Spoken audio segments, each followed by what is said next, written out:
আজি চিৰাং জিলা বিটিআৰ অধৰ্মীয় সংখ্যালঘু পৰিষদ চমুকৈ RMCৰ নতুন কমিটি গঠন।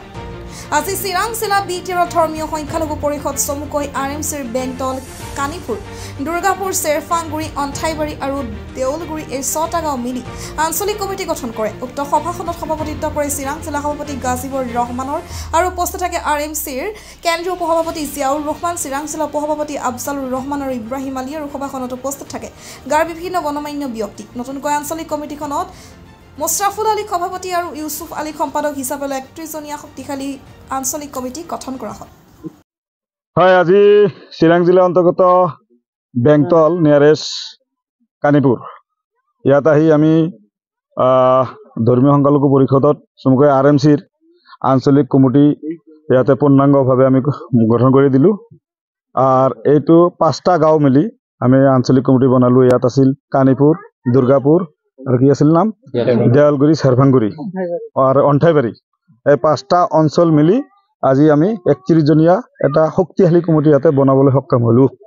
আৰু এই কমিটিৰ সভাপতি হিচাপত মোস্তাফুল আলী সভাপতি আৰু সম্পাদক ইউসুফ আলী দি 31জনীয়া কমিটি বনালোঁ। আৰু এই কমিটিৰ দ্বাৰাই এই 5টা গাঁৱত যাতে যিকোনো সমস্যা এই সমস্যাখনো যাতে নিৰ্মূল কৰিব পাৰে, যিহেতু আমি পিছপৰা মানুহ, বিশেষকৈ আমাৰ ধৰ্মীয় সংখ্যালঘু মানুহ পিছপৰা। আৰু এই পিছপৰা মানুহ ইয়াত বহুত ধৰণৰ সমস্যা আছে। শিক্ষাৰ ক্ষেত্ৰত বাল্য বিবাহৰ পৰা আৰম্ভ কৰি ড্ৰাগছ মুক্ত বা শৈক্ষিক দিশত মানে প্ৰত্যেক দিশত যাতে আমাৰ এই আঞ্চলিকৰ দ্বাৰা এই অঞ্চলৰ যি সমস্যা আছে সমস্যাখিনি যাতে সমাধান কৰিব পাৰে তাৰ বাবে আমি কামনা কৰিলোঁ।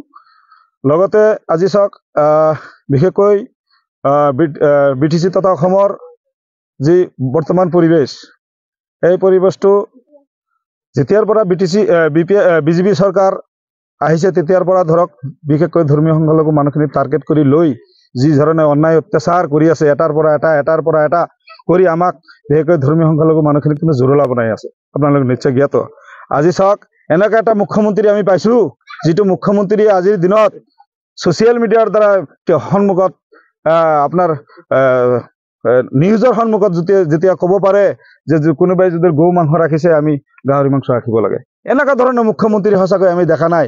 চাব এটাৰ পৰা এটা কেইদিনমান আগত আপোনালোকে চালে আমাৰ সম্পত্তি ৱাকফ বিল, সেই ৱাকফ বিল লৈয়ে এটা গেম খেলি দিলে আমালোকে আমাৰ সংখ্যালঘু মানুহৰ ওপৰত। তাৰপিছত আপোনালোকে চালে উচ্ছেদৰ লৈ আজি আপোনালোকে চাবে গোৱালপাৰাত যিখিনি ঠাইত বহুত পুৰণা মানুহ তাতে বসতি কৰি আছে, আমি ভাবিছোঁ 70 বছৰৰো মানুহ তাতে বসতি কৰি আছে।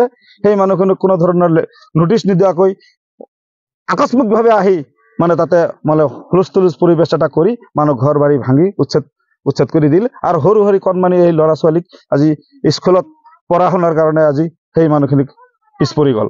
বিশেষকৈ এনেকৈ নহয়, আজিৰ পৰা বহুত দিনৰ পৰা আপোনালোকে চাব এটা 10 বছৰ পিছত 5 বছৰ পিছে বিশেষকৈ এই ধৰ্ম সংখ্যালঘু মানুহখিনিক টাৰ্গেট কৰি লৈ আমাক জুৰুলা কৰি আছে।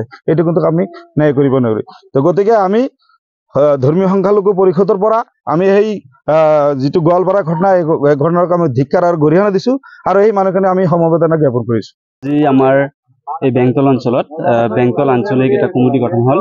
কমিটি গঠনৰ মই আজি নৱনিৰ্বাচিত সভাপতি হ'লোঁ। ধৰক বিগত দিনত আমাৰ ইয়াত কোনো জাতীয় সংগঠন নাছিলে। সেই মৰ্মে বহুত সমস্যা হয়। সেই সমস্যাখিনি আমি পাৰ্চনেলি মানে চল্ভ কৰিবৰ কাৰণে আমাক যুঁজিব লগা হয়। এতিয়া ধৰক আজিৰ পৰা আমি ভাবিছোঁ আমাৰ এটা ভাল এটা আমি জাতীয় সংগঠন পালোঁ, যাৰ যোগেদি আমি এই সমস্যাখিনি আমি সমাধান কৰিব পাৰিম বুলি বিশ্বাস এটা আছে।